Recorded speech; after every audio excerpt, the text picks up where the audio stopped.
Hello friends, चलिए शुरू करते हैं एक्सरसाइज 10.2 का क्वेश्चन नंबर 19। क्वेश्चन नंबर 19 में बोला गया है if vector A and vector B are collinear vectors. Collinear vector कौन से होते हैं? जो पैरेलल होते हैं। Then which following are incorrect. हमें इनमें से बताना है कि ए, बी, सी और डी ऑप्शंस में से कौन से ऑप्शन इनकरेक्ट हैं।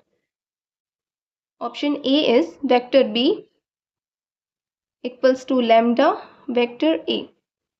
ये तो करेक्ट है, क्योंकि कोलिनियर की प्रॉपर्टीज पढ़ते टाइम हमने पढ़ा था कि दो वेक्टर्स वेक्टर ए और बी हैं, उनमें से एक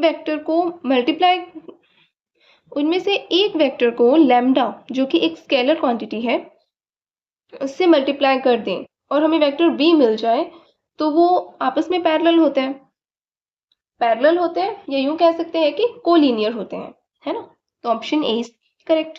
second is vector A equals to plus minus vector B.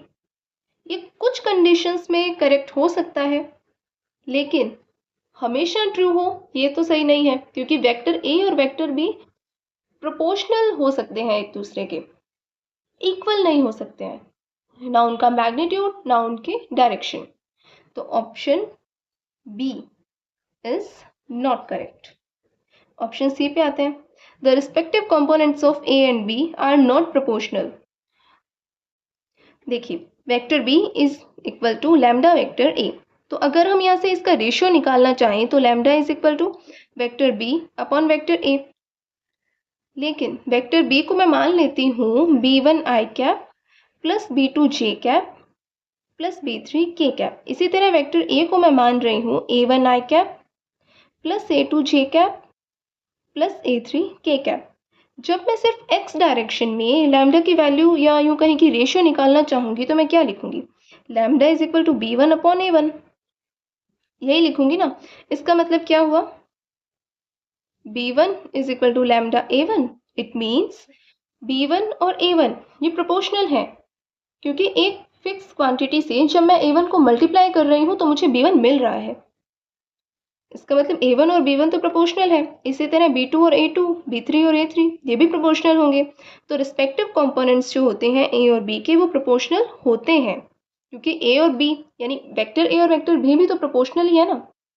इसलिए option C is not correct. Both the vector a and b have same direction but different magnitude. ये भी जरूरी नहीं है। वेक्टर b और लैम्डा वेक्टर a, इसकी जो direction है वो लैम्डा पे डिपेंड करती है। अगर लैम्डा पॉजिटिव है तो सेम डायरेक्शन होगी, नेगेटिव है तो डायरेक्शन चेंज हो जाएगी, डायरेक्शन अपोजिट हो जाएगी। तो ये भी कंपलसरी नहीं है कि वेक्टर ए और वेक्टर बी की हमेशा से सेम डायरेक्शन हो। इसका मतलब ऑप्शन डी भी करेक्ट नहीं है, सिर्फ ऑप्शन ए करेक्ट था। हमें बताना है कौन कौन से ऑप्शंस इनकरेक्ट हैं। तो ऑप्शन बी, सी और डी तीनों ऑप्शंस इनकरेक्ट हैं। तो ओके फ्रेंड्स, एक्सरसाइज 10.2 यहाँ पर ख़त्म होती है। अगर आपको इस एक्सरसाइज में कोई भी डाउट है तो आप मुझे कमेंट कर सकते हैं, और आपको वीडियोस पसंद आ रहे हैं then please like, share and comment and subscribe to my channel.